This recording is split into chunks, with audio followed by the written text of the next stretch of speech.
Hello, and welcome back to another episode of The Snow Melts and Until It Falls Again.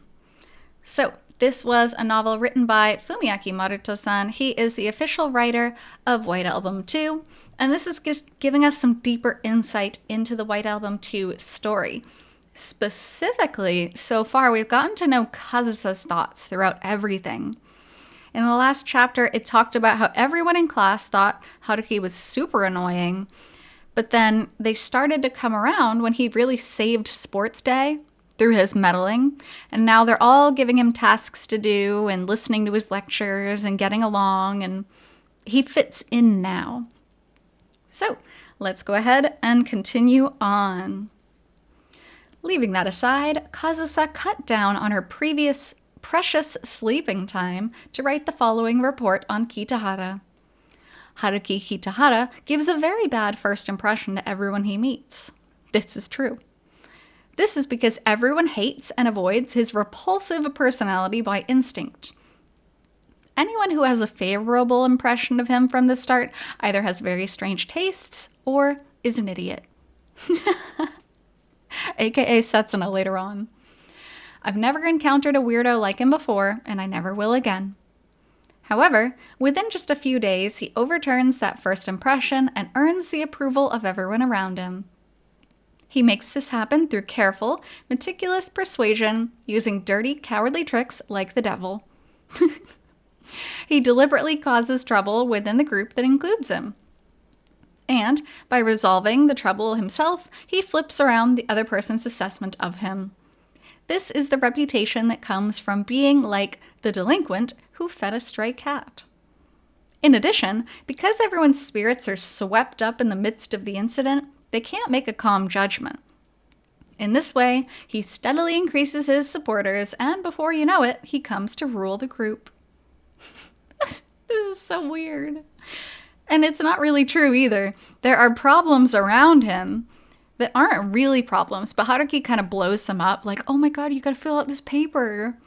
And then he ends up helping to solve it. I wouldn't say he's really creating problems, but Kazusa was of no mind to present these dreadful research results anywhere, nor to try to save any of those whom Kitahara had tainted. After all, her research of him was just a way to kill time. Yes, these were terrifying truths, but as long as none of the dust fell on Kazusa, it wasn't her business or her problem. And yet, she makes it her business.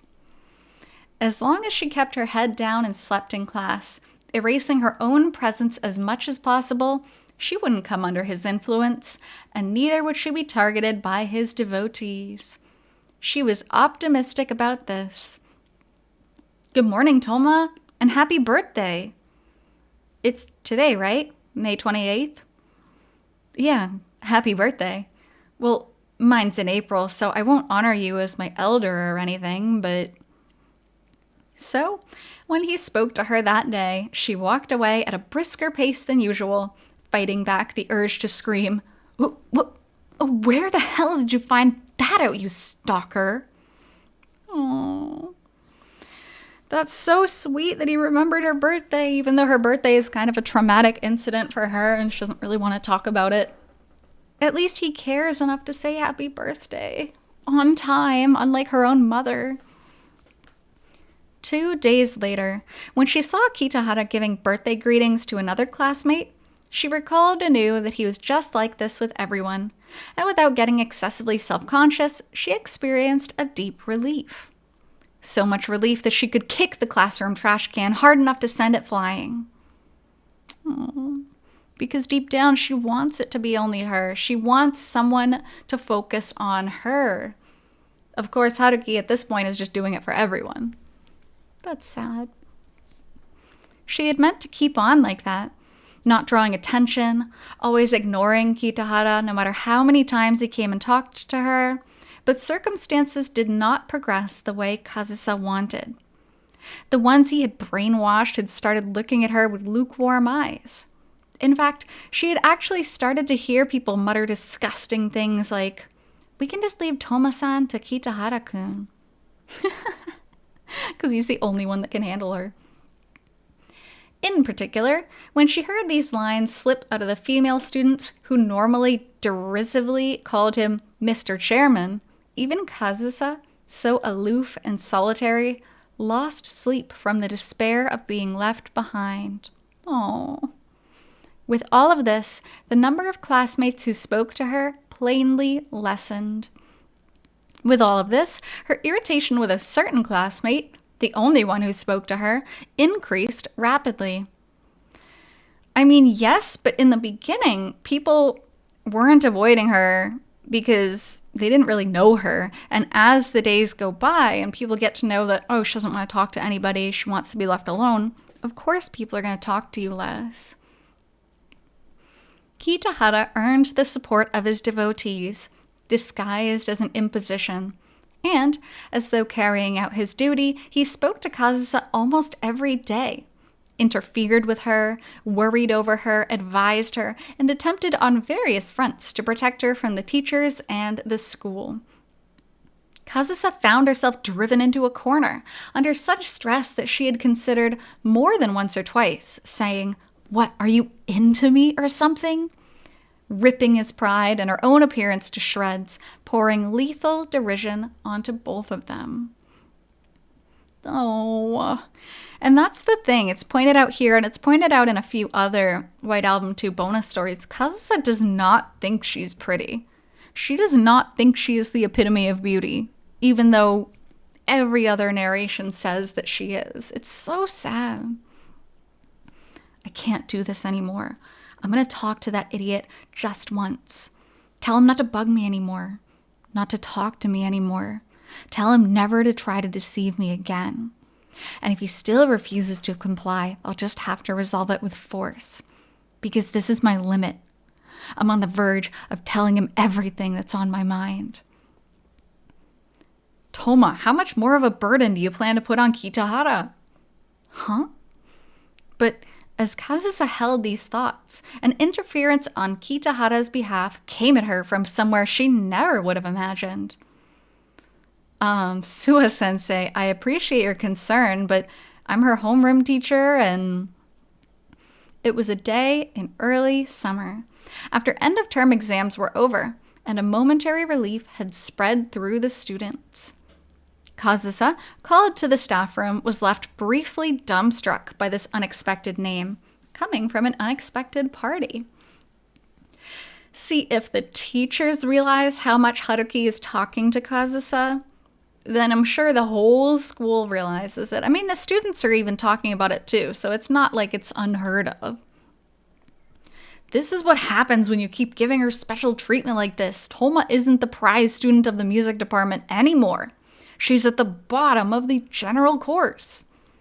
Well, of course, she had predicted her reason for being called.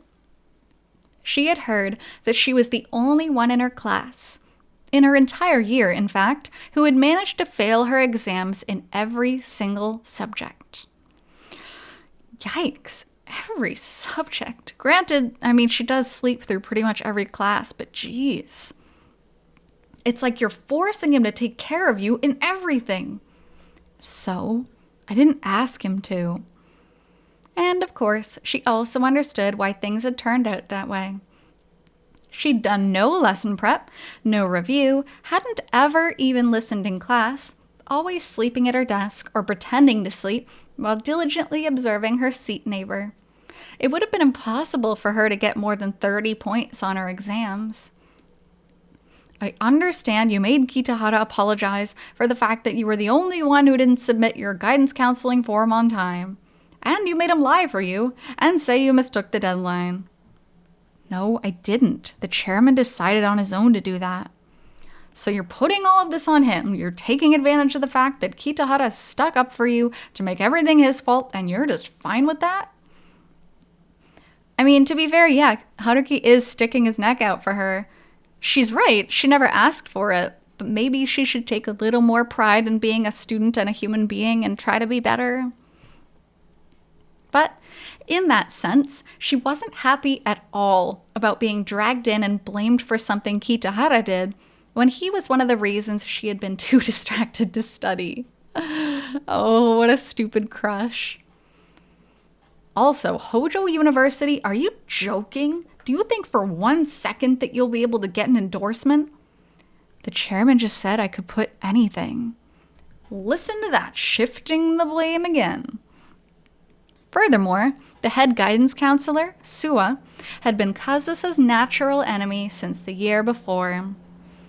You've kept on with the same feeling from your music department days, and it's causing us the same trouble. How long are you going to keep dragging out your first year glory? Ever since the music department as a whole had started to give up on Kazusa, she and Suwa had clashed countless times. And we see it a lot in students who excel in sports, usually sports, sometimes music in this case though. They're given a pass on everything else. Failing grades doesn't matter. Don't show up to class doesn't matter as long as you're a star at what you do. And since Kazusa's not doing any more competitions, she's not a star of anything. He drew a line, in a sense, between himself and the other teachers who took one look at Kazusa's face and couldn't say anything, even though she was nothing more than a student, and he gave all of his advice to her straight, no matter how harsh, holding nothing back, and the things that he said were, in fact, pretty fair and reasonable. And this is good. This is what she needs. I do not dislike the things that he is saying right now, because they do need to be said. And maybe if they were said by everyone, Kazusa would get it through her thick skull, but she doesn't. Now, whether Kazusa actually endorsed any of it, or spent any time reflecting on what he had told her, was a different story.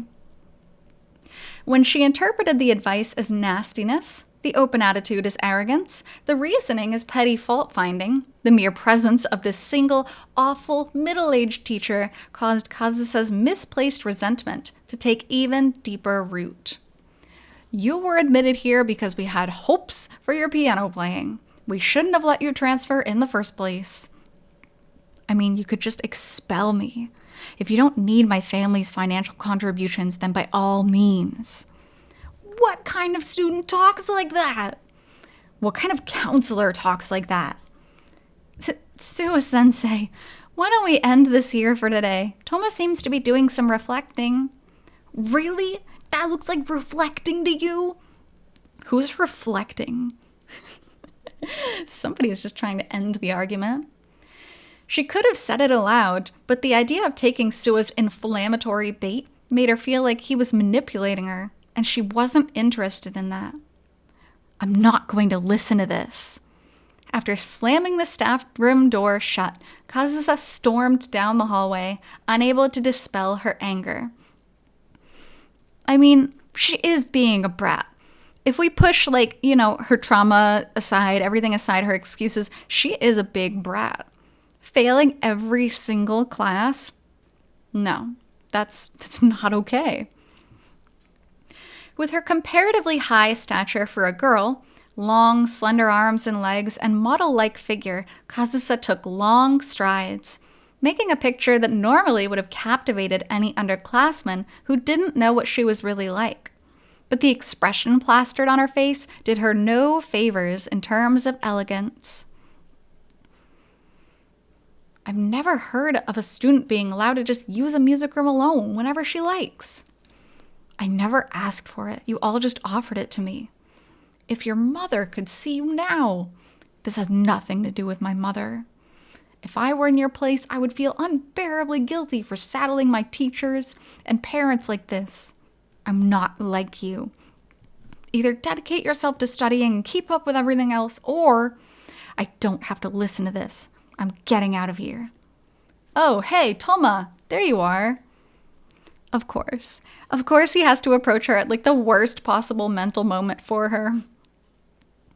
After she had gone to all this trouble to produce her unapproachable air, the same guy approached her anyway, not paying attention to her face, not reading her mood, not thinking at all.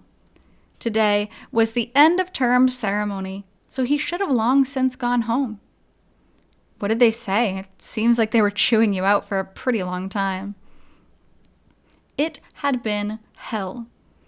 After taking over, her homeroom teacher had carried on like Suwa's flunky, telling her not to cause any more trouble for Kitahara, causing Kazusa's irritation to build even higher. Still, did you actually use my notes? At least 80% of them showed up in the tests. Oh, he gave her notes, and she didn't look at them. Everyone in the staff room was on the chairman's side. Just as Kazusa had once been the honor of the music department, he was the current pride of the general course. You'll take the makeup exams, right? So in Japan, after you take the regular exams, whichever subjects you fail, you get one additional chance in the makeup exams, which I think is nice. And it's different than the Western style of teaching, where most times they wouldn't offer a makeup exam. But to be fair, in Japan, the tests are way, way more difficult and cover a range of subjects. So say if you have to focus everything on studying 4 out of 5 subjects, you failed the last one, but at least you can make it up. And then you had more time to study the first 4 subjects. A lot of countries would do that. Europe does that as well, a lot of European countries. It's only the West that doesn't really offer makeup exams. And though she was a member of the general course now, Kazusa hadn't managed to become general. From a special prize pupil to a special disappointment. Ouch. The teachers, her classmates, the chairman, no one would just ignore Kazusa like normal. It's okay, though. 1 semester should be enough to recover. We've got summer break coming up, too. It's completely possible. If you like, I can... Huh? Therefore, just as always, Kazusa bared her fangs at them all. She pierced Kitahara with a gaze so cold that even she thought it might be a bit much, then erased the expression and passed right by him as though nobody were there. Toma? All Kitahara could do now was watch her leave, dumbfounded. And Kitahara Haruki, knowing how good he is, like a good person at this point, he probably just thinks she's mad because she got chewed out. This nosy boy, this clueless idiot, was frozen just as he had been when they first met. Kazusa believed, therefore, that this would finally be the end. He would never try to speak to her again. If such a favor, seen as an obligation, were returned with such vicious resentment, then surely anyone would... Dumbass. Even Kazusa wasn't sure whether this utterance was directed at him or at herself. That day, a tempestuous recital took place in music room number 2. The loud, recklessly fast rhythm, reverberating across the whole schoolyard through the open window, caused the training club members to stop their practice several times, staring up in bewilderment at the 3rd floor. Though the end of term ceremony might be over, though summer break might have begun, Kazusa was still the master of music room number 2. Then, although it was thoroughly drowned out by the piano, the guitar part from Smoke on the Water blew faintly in on the wind. What a random song to include Smoke on the Water. As Sua had said, music room number 2 was an emblem of Kazusa's violence. No, he didn't say that. He does say that that's where she spends all her time, though, and that's not fair. By the simple fact of her being in here and playing the piano, there were people who experienced antipathy, people who were inconvenienced, people who suffered loss. Ooh, I mean, that's putting it really strongly. I don't really think that's true. But she could no longer leave this place, because in the whole of the school, this was the only place where she fit. Her fingers couldn't keep pace with her feelings. She couldn't regulate the force with which she struck the keys, and her sense of pain started to go numb. Not just because her skill had fallen, but because today, Kazusa was clearly extraordinarily roused up. The guitar moved on to Lingering Snow, disregarding the season. So many winter songs, so many icy, snowy winter songs. Summer break would start tomorrow. On this critical day, Kazusa's wish to be alone was finally granted. She had managed to remove the single person who talked to her, the tiresome chairman. For more than a month, they wouldn't see each other, and he would be unable to bridge the gap that had formed between them in that time. And after that, the distance would just keep growing. She would probably be able to make it all the way to graduation without any more barging in. And she doesn't truly want this, it's just where she's comfortable. You know, if you have no one around you, no one can hurt you. But this loneliness, which is constantly described in White Album 2, of course she's going to suffer a lot. So she's choosing like the worst option for her healing because she feels like she can control it. You can't control other people. It's dangerous to let other people in, and that's where she's stuck right now. So Kazusa forgot all about what had already happened and turned her thoughts to tomorrow and thereafter, to summer break when she could fully savor being alone. Maybe I'll go on a trip or something. Some tiny little place, not even big enough to be called a town, where no one knows me. Shut myself away in whatever place I'm staying all day long, engulfed in the darkness of solitude. Nothing different from how I always am. And that is a bit of a, what do you call it? Like a red flag for later on, when she and Haruki do that exact same thing, but together. At some point, the piano's sound had stopped. As she was picturing this delightful vacation, her fingers had ceased to move. Foreshadowing, that was the word I was looking for. That's some foreshadowing there. For some reason, the loneliness that she had brought on herself by her own power was horribly painful right now. The guitar moved on, as it always did, to White Album. Shitty guitar player.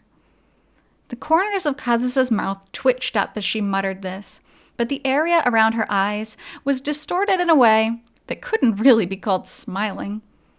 It was the same terrible guitar she had heard all through the term, having seemingly made little improvement, if any at all. Disharmonious, selfish personal practice sessions, cutting into Kazusa's performances over and over, making mistake after mistake, not giving up when she stopped, losing some heart while she was in the middle of playing. Even though it was obviously a disruption on her side, now and then it seemed as though the other sound were trying to accompany her, and she had been shocked countless times by its shows of egotism. But almost. Today's playthrough of White Album managed just barely to scrape by with no mistakes. Power began returning to her stationary fingers little by little. What a beautiful chance meeting this is. Like, I can't get over it. I can't get over knowing how, not how they met, but how they met for the second time, I guess you could say. It's just so beautiful. She began to feel like she might be able to play just one more song. Right now, the only thing by Kazusa's side was the clumsy guitar from next door. Kazusa Toma hated the sky. She especially detested the deep blue sky immediately after the rainy season had ended, with its great billowing columns of clouds. She hated the teachers, the students, everything in the world around her. She especially detested the overly familiar male student, whom she wasn't going to see for a little while. But this small bit of noise, Kazusa Toma didn't hate it that much. Oh, what a beautiful line. She still hates everything, but she found something that she hates less. Which is definitely something when we're talking about Kazusa. So, thank you so much for joining me on this part of our novel, and we will continue on in the next part. So, until then, I hope you take care. See you!